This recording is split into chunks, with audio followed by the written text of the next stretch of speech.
కొంతమంది మనుషులు ఎప్పుడు ఎదుటి వారిని బాధ పెట్టడమే పనిగా పెట్టుకుంటారు.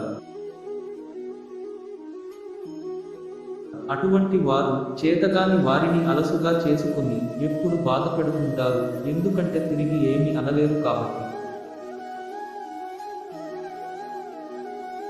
ఏదో ఒక విధంగా వారిని తిట్టడం, మానసికంగా హింసించడం, ఏడ్పించడం లాంటివి చేస్తాను.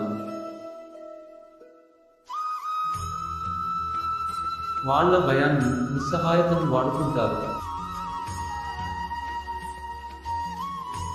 ఇలా చేస్తూ వారు ఆనందం అనుభవిస్తారు, ఒకరిని బాధపెట్టి వాళ్ళు నవ్వుతారు.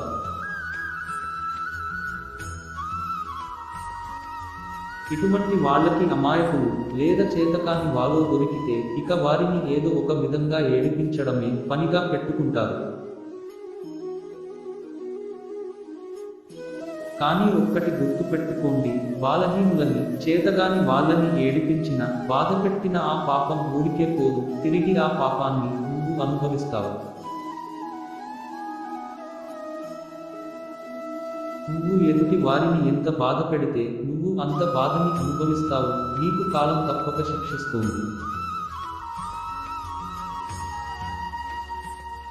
చేతకాని వాడు వీళ్ళు మనల్ని ఏం చేస్తారు అని అనుకోవద్దు, వాళ్ళ ఉసురు నీకు ఖచ్చితంగా తగులుతుంది, దాని నుండి నువ్వు తప్పించుకోలేవు.